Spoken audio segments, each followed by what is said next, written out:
ಕಾಲ್ಸರಿ ಆಗೋದು ರಾಜುಗಳು ಯಾಕೆ ಕೊಡ್ತಾರೆ 40% ತಮ್ಮ ಬಜೆಟ್ದಾಗಿಂದ ಅನ್ನೋದು ಒಂದು ಸ್ಪಷ್ಟವಾದ ಅಭಿಪ್ರಾಯ ವ್ಯಕ್ತಪಡಿಸಿದ್ದಾರೆ. ಅದಕ್ಕೆ ಇದನ್ನು ಕ್ಯಾನ್ಸಲ್ ಮಾಡಿರಿ, ಮನೆಯಾಗಣ ತೊಗೊಂಬಂದು ಬಿಡ್ರಿ, ತೊಗೊಂಡು ಬಂದು ನೀವು ಅದ್ರ ಪ್ರಕಾರನ ಏನಪ್ಪ ಅಂತಂದ್ರೆ ಈ ದುಡ್ಡು ಹಂಚುವಂಥ ಹಿಂದಿತ್ತಲ್ಲ 100 ದಿನ 125 ಅಂತಿಲ್ಲ, ನೀವು 100 ದಿನ ಕೊಟ್ಟರೆ ಎಲ್ಲ ನೀವು ತೊಗೊಳ್ರಿ ಅನ್ನೋ ಇವ್ರ ಮಾತು.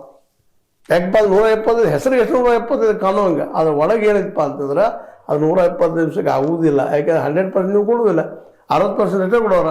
ಮತ್ತು ನಾ 60,000 ಕೋಟಿ ಕೊಟ್ಟಿನಿ 70,000 ಕೋಟಿ ಕೊಟ್ಟು ಕೊಡ್ತೀರಿ, ಮತ್ತು ಅದು ಅಂಡರ್ ಫಂಡ್ ಆಗಿಬಿಡ್ತದೆ, ಅಂಡರ್ ಎಸ್ಟಿಮೇಟ್ ಆಗಿಬಿಡ್ತದೆ.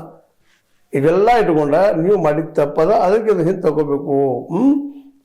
ಯಾಕಂತಂದ್ರೆ ಈಗ ನಾವೇನು ಮಾಡಿಸ್ತಾ ಇದ್ದೀವಿ ಇದು ಏನಪ್ಪ ನಮಗೆ ಮನೆಯಾಗ ಕೊಡ್ರಿ ಮತ್ತು ಎಲ್ಲರಿಗೂ ಉದ್ಯೋಗ ಸೃಷ್ಟಿ ಮಾಡುವಂಥದ್ದು ಮಾಡ್ರಿ ಅನ್ನುವಂಥ ಮಾತನ್ನು ಹೇಳ್ತಾ ಇದ್ದಾರೆ. ಅದೇ ಕಾರಣಕ್ಕೆ ನಮ್ಮ ಸಿದ್ದರಾಮಯ್ಯನವರಂತೆ ಸ್ಪಷ್ಟವಾಗಿ ಇದನ್ನು ಏನಪ್ಪ ಅಂತಂದ್ರೆ ಈ ಮನೆಯಾಗಿರಬೇಕು, ಬಡವರ ಪಾಲಿಗೆ ಸಂಜೀವನಿ ಆಗಿತ್ತು, ಹೀಗಾಗಿ ಇದನ್ನು ರದ್ದುಗೊಳಿಸಬಾರದು ಹೇಳ್ತಾರೆ ಸ್ಪಷ್ಟವಾಗಿ.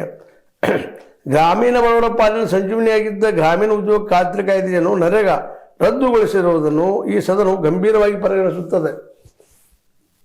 ಕಿತ್ತಾಕಿದ್ದು ಗಂಭೀರವಾಗಿ ಪರಿಗಣಿಸ್ತೀವಿ. ಕೇಂದ್ರ ಸರ್ಕಾರವು ಜಾರಿಗೆ ತಂದಿರುವ VBG ರಾಮ್ಜಿ ಕಾಯ್ದೆಯು ಒಕ್ಕೂಟ ವ್ಯವಸ್ಥೆಯ ಮೂಲ ಆಶಯಗಳಿಗೆ ಮತ್ತು ಗ್ರಾಮೀಣ ಜನರ ಜೀವನೋಪಾಯದ ಹಕ್ಕಿಗೆ ಮಾರಕವಾಗಿದೆ. ಅದಕ್ಕೆ ಇದನ್ನು ಬಿಡಬೇಕು, ನೀವು ಮಾರಕದ ಇದು.